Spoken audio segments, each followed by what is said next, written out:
इस समय हम उत्तर प्रदेश के जनपद फरीदाबाद थाना क्षेत्र टुंडला के प्यारेलाल इंटर कॉलेज में खड़े हुए हैं और आपको बता दें कि एक हृदय विदारक घटना से हम सभी लोग आहत हैं। हमारे इस स्कूल के तमाम स्टाफ लोग उनको शोक संवेदना प्रकट करते हैं। और जो श्रेया तिवारी जी जो आज हमारे बीच नहीं रही, वो 11वीं की छात्रा थी और ये इंटर और आपको बता दें कि आजमगढ़ एक ज़िला है, ज़िले में चिल्ड्रंस गर्ल्स कॉलेज है इंटर कॉलेज, उसमें इनकी संदिग्ध परिस्थितियों में छत से कूदने पर इनकी मौत हो गई। अब ये तो एक सवाल है, एक इसका क्या जवाब होगा। और आपको बताते चले कि स्कूल हमारा जो मंदिर होता है और बच्चों का यहाँ पर ऑलराउंड डेवलपमेंट होता है, सर्वांगीण विकास होता है। माँ बाप के बाद दूसरा अगर स्थान आता है तो गुरुओं का आता है। बच्चे जब स्कूल में आते हैं तो वो इस बेस पर आते हैं कि हमारे गुरुजन उनका ध्यान रखेंगे, उनका केयर करेंगे। तो इन तमाम सवालों के बीच उनकी जो हत्या या आत्महत्या, इस तरीके की गुत्थी जो स्वजनों ने जो आरोप लगाए हैं वो कितने मतलब सही है, तो इस बात की पुष्टि तो सीसीटीवी कैमरे के माध्यम से ही हो पाएगी। लेकिन आपको बता दें कि एसोसिएशन प्राइवेट ऑफ स्कूल ने आह्वान किया है कि उत्तर प्रदेश के तमाम जिले भर के जो स्कूल हैं वो आज बंद रहेंगे। तो उसी कड़ी में आज हम प्यारेलाल इंटर कॉलेज में है और हमारे जो प्रधानाचार्य हैं और जो इनके फाउंडर्स हैं श्री प्रवीण सेंगर जी हैं और तमाम हमारे जो शिक्षिका हैं और शिक्षक हैं, इन्होंने इनको श्रद्धा सुमन अर्पित किया है और मैं भी इनको श्रद्धा सुमन अर्पित करता हूँ। ईश्वर इनको शांति प्रदान करे। लेकिन सबसे बड़ी बात ये है कि आज इनका जो केस है पूरे उत्तर प्रदेश में तूल पकड़ता जा रहा है। सबसे बड़ी बात है कि हम आपको थोड़ा सा जानकारी देंगे कि आपको एक बात नहीं, 28 जुलाई को बताया जाता है कि 28 जुलाई को इनके बैग से श्रेया जी के बैग से एक मोबाइल फ़ोन्स और कुछ अनवांटेड चीज़ें प्राप्त होती हैं। तो जो इनके क्लास टीचर होते हैं अभिषेक जी, तो अभिषेक जी प्रधानाचार्य सोनम प्रणब मिश्रा जी को बताते हैं।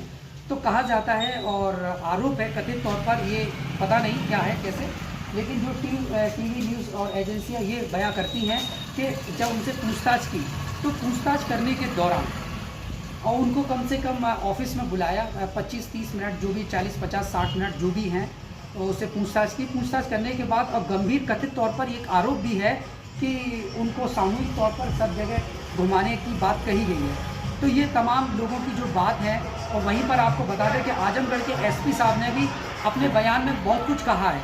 और आपको बता दें कि एसोसिएशन प्राइवेट ऑफ स्कूल ने आह्वान किया है कि उनकी जो प्रधानाचार्य हैं और जो अभिषेक जो टीचर हैं उनकी जो गिरफ्तारी है, न्यायिक हिरासत में उनको भेज दिया है 14 दिन के लिए न्यायिक हिरासत में भेज दिया है। तो स्कूल वालों का ये कहना है कि उसकी निष्पक्ष जांच होनी चाहिए। जबकि आपको बताते चले कि स्कूल में सीसीटीवी कैमरे की व्यवस्था है। वो बच्ची कैसे आई, कैसे तिमंजिला इमारत पर चढ़ती है और फिर वहाँ से गिर जाती है संदिग्ध परिस्थितियों में।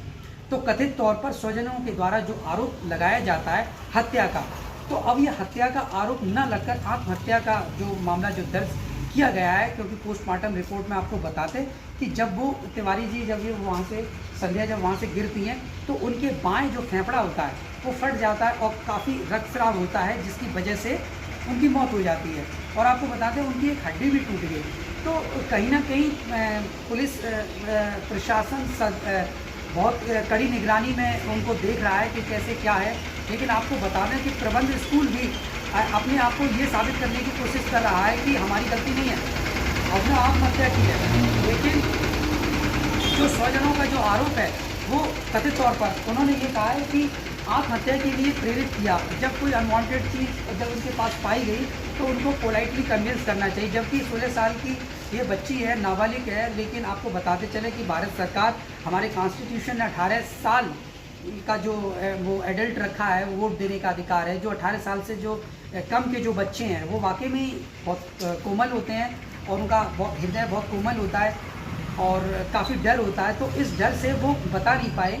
तो घटना काफ़ी बड़ी है और कहते हैं कि ये घटना बहुत ही दुखद है, बहुत ही दुखद है शिक्षकों के लिए, अभिभावकों के लिए। आप देख सकते हैं सभी शिक्षकों ने काली पट्टी बांधकर विरोध प्रदर्शन किया। इस बात का विरोध प्रदर्शन किया है कि इसमें किसकी गलती है। कभी कभी ऐसा होता है कि एक मछली पूरे तालाब को गंदा कर देती है, तो क्या उनकी गलती रही? क्या मतलब कॉलेज प्रशासन ने, क्या उनकी मंशा रही? क्या इस बेटी की मंशा रही जो आज हमारे बीच नहीं है? अब ये जो कठोर सच है ये तो सीसीटीवी कैमरे के माध्यम से ही हमको मालूम पड़ पाएगा। लेकिन हम सर से बातचीत करते हैं कि सर आज आपने कंडोलेंस रखा अपने स्कूल में, इस बच्ची को शोक संवेदना प्रकट की और सभी शिक्षक यहाँ पर मौजूद है, तो सर आप क्या कहना चाहेंगे? तो ऐसी घटनाएं ना हो कॉलेज में, बच्चों के प्रति हम अपना रवैया एक माता पिता जैसा रखना चाहिए, जिससे कि उनके अंदर डर और भय नाम की चीज़ ना हो और वो हमसे कोई भी गलत चीज़ हो या सही चीज़ हो ये संकोच होकर बता दें। तो किस तरीके से हमारी शिक्षकों की क्या भूमिका रहनी चाहिए बच्चों के प्रति? हमेशा देखा गया है कि स्टूडेंट के प्रति सभी शिक्षिकाएँ हमेशा प्यार से ही बातें करती हैं। मैंने हमेशा देखा अपने स्टाफ हो या किसी भी स्कूल का स्टाफ हो, कोई गलत निगाह से बच्चों को नहीं देखता, अपना ही बच्चा समझ के उन लोगों से प्यार करते हैं। कोई तरह की वो नहीं होती। अगर उस बच्चे को मोबाइल निकला था तो कोई गलत नहीं है, निकला था तो उसमें निष्पक्ष जानकारी करिए कि मोबाइल क्यों लाई बच्ची, ले आई तो उसको प्रिंसिपल रूम में देना चाहिए था। प्रिंसिपल रूम में दे देती, कोई उसके घर से मैसेज है तो बता दी देते प्रिंसिपल के भाई तुम्हारे घर से ये मैसेज है, उसकी निष्पक्ष जानकारी करें, पूरी तरह सीसीटीवी कैमरे को देखें और देखें कि वो कोई गलत तो नहीं है। अगर उसकी कोई गलती है तो बच्ची को अब क्या सज़ा मिलेगी, वो तो वैसे ही भगवान ने अपने पास उठा ली है। और प्रिंसिपल के प्रति कोई बात है तो उसकी निष्पक्ष जानकारी करें। जैसा मैं समझता हूँ कि प्रिंसिपल गलत नहीं हो।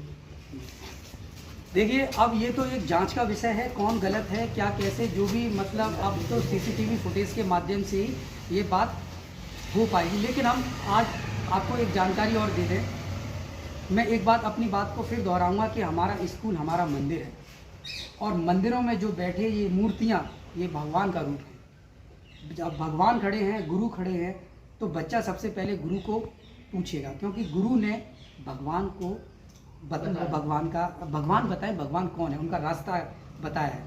तो गुरु का जो स्थान है वो सर्वोपरि है।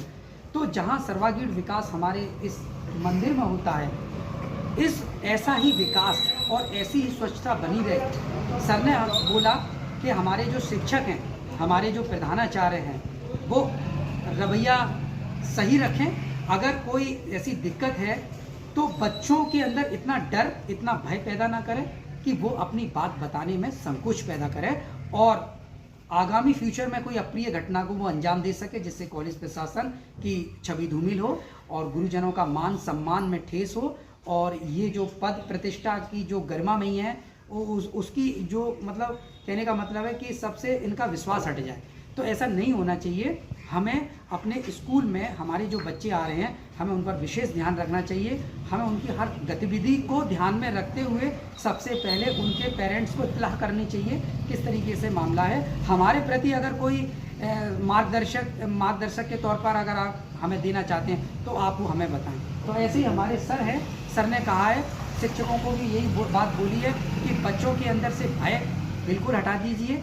हम माँ बाप की तरीके से उनको यहाँ पालन पोषण कर रहे हैं। सुबह बच्चे 7 बजे आते हैं, 2 बजे जाते हैं, तो वो आधे दिन हमारे यहाँ बिताते हैं। तो जैसे हमारी खुद की संतान होती है वैसे ही वो बच्चे भी हमारी संतान होती है। उनके अंदर से भय बिल्कुल मिटा दिया जाए, हिचकिचाहट बिल्कुल मिटा दी जाए। उनको निसंकोच तरीके से सही मार्गदर्शक के तौर पर उनको प्रेरित करने का कार्य शिक्षक एवं प्रधानाचार्य को करना चाहिए। मेरे साथ जुड़े रहिए रवि प्रकाश के साथ, खास रिपोर्ट कपिल देव के साथ, समय 7 न्यूज़, टुंडला, फिरोजाबाद।